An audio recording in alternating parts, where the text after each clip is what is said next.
Friends, स्वागत है आपके अपने चैनल बिहार फूड गुरुजी में। आज की वीडियो में मैं हिंदी 100 मार्क्स क्लास 12 का लिया हूं, जिनमें से आज की वीडियो में मैं चैप्टर 1 की बात करूंगा। यदि आप आर्ट्स, साइंस, कॉमर्स किसी भी स्ट्रीम से हैं तो ये वीडियो आपके लिए काफ़ी इंपॉर्टेंट है। चैप्टर 1 में आपका जो शीर्षक है गद्य खंड से, ठीक है, बातचीत है। तो बातचीत के में सारे सब्जेक्टिव क्वेश्चन के बारे में बात करेंगे। उसके बाद में आपको ऑब्जेक्टिव कराऊंगा। तो जो शुरू में आपको पढ़ना है वो सब्जेक्टिव पढ़ना है। तो ध्यान से इस वीडियो को देखिएगा और आपसे रिक्वेस्ट है, चैनल में फर्स्ट बार आए हैं चैनल सब्सक्राइब करके बेल आइकन को प्रेस कर लीजिएगा, ठीक है। तो सबसे पहले बता दूं, जो मेरा फर्स्ट चैप्टर है उस शीर्षक का नाम है बातचीत, ठीक है। बातचीत शीर्षक का नाम है, ध्यान देना है। और उसके जो लेखक है फ्रेंड्स, वो कौन है? बालकृष्ण भट्ट हैं। बातचीत शीर्षक के लेखक बालकृष्ण भट्ट हैं, याद रख लेना है। बालकृष्ण भट्ट का जन्म जो हुआ था वो हुआ था 23 जून 1844 को। अगर आपको एग्जाम में ऑब्जेक्टिव में पूछे बालकृष्ण भट्ट का जन्म कब हुआ था, आपको बताना है 23 जून 1844 ईस्वी को, ठीक है। चलिए नेक्स्ट पॉइंट को हम लोग देखते हैं। नेक्स्ट पॉइंट में क्या कह रहा है? बालकृष्ण भट्ट का निधन, इसका निधन हुआ था 20 जुलाई 1914 ईस्वी को। बालकृष्ण भट्ट का निधन हुआ था 20 जुलाई 1914 ईस्वी को। चलिए, और इसके बारे में सारा जानकारी हम लोग देखेंगे। इसमें कह रहा है कि बालकृष्ण भट्ट का निवास स्थान, ठीक है, इलाहाबाद प्रयागराज उत्तर प्रदेश है। बालकृष्ण भट्ट की माता पार्वती देवी, अगर ऑब्जेक्टिव में भी पूछे बालकृष्ण भट्ट की माता का नाम, तो फाइनली आपका क्या हो जाएगा? पार्वती देवी हो जाएगा। क्या हो जाएगा? पार्वती देवी हो जाएगा। नेक्स्ट देखते हैं, बालकृष्ण भट्ट के पिता का नाम था बेनी प्रसाद भट्ट, जो एक व्यापारी थे, ठीक है। बालकृष्ण भट्ट जो बातचीत शीर्षक का जो लेखक है बालकृष्ण भट्ट, उनके पिता का नाम बेनी प्रसाद भट्ट, जो एक क्या थे? बिजनेसमैन थे, व्यापारी थे। बालकृष्ण भट्ट आधुनिक काल के भारतेंदु युग के प्रमुख इतिहासकार थे, ठीक है।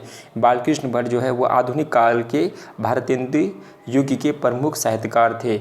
अगर आपका सब्जेक्टिव में पूछ दे कि बातचीत निबंध पर सारांश लिखें, तो आपको सारांश किस टाइप से लिखना है वो मैं आपको बता देता हूँ। देखिए, बातचीत शीर्षक निबंध आधुनिक काल के प्रसिद्ध निबंधकार बालकृष्ण भट्ट द्वारा लिखा गया था। यानी कि बातचीत शीर्षक जो निबंध है वो आधुनिक काल के प्रसिद्ध निबंधकार, जिसका नाम है बालकृष्ण भट्ट, उसके द्वारा ये लिखा गया है, ठीक है ना। ध्यान से देखना है। और आपसे रिक्वेस्ट है, यदि आपने इस चैनल को अभी तक सब्सक्राइब नहीं किया तो चैनल को सब्सक्राइब करके बेल आइकन को प्रेस करके रख लीजिएगा, ताकि जो भी वीडियो सबसे पहले अपलोड होगा तो सबसे पहले आपको मिल सके। जिसमें वाक शक्ति को लेखक ने ईश्वर का वरदान बताया। बालकृष्ण जी कहते हैं कि वाक शक्ति अगर मनुष्य में होती तो ना जाने इस गूंगी सृष्टि का क्या हाल होता, ठीक है। तो इनका कहना है क्या हाल होता। वे कहते हैं कि बातचीत में वक्ता को स्पीच की तरह नाच खराज जाहिर करने का मौका नहीं दिया जाता है, ठीक है ना। चलिए अगला पॉइंट को हम लोग देखेंगे। कवि कहते हैं कि जैसे आदमी को ज़िंदगी मज़ेदार बनने के लिए खाने पीने चलने फिरने इत्यादि की ज़रूरत है, वैसे ही बातचीत भी अति आवश्यक है। यानी कि आदमी को दैनिक जीवन में जो चलने फिरने खाने पीने के लिए ज़िंदगी बताने के लिए जो करना पड़ता है, उसी प्रकार से वैसे ही आपका बातचीत भी अति आवश्यक है। उसी प्रकार से आपको बातचीत करना है। इससे चित्त हल्का और स्वच्छ हो जाता है। बातचीत कीजिएगा तो आपका मन हल्का और स्वच्छ हो जाएगा, और मवाद जो हृदय में जमा रहता है वो भाग बनकर उड़ जाता है।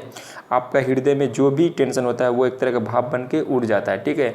बेन जॉनसन कहते हैं कि बोलने से ही मनुष्य के रूप का साक्षात्कार होता है। बेन जॉनसन का कहना है कि बोलने से ही मनुष्य के रूप का, ठीक है, साक्षात्कार होता है। चलिए अगला पॉइंट देखेंगे।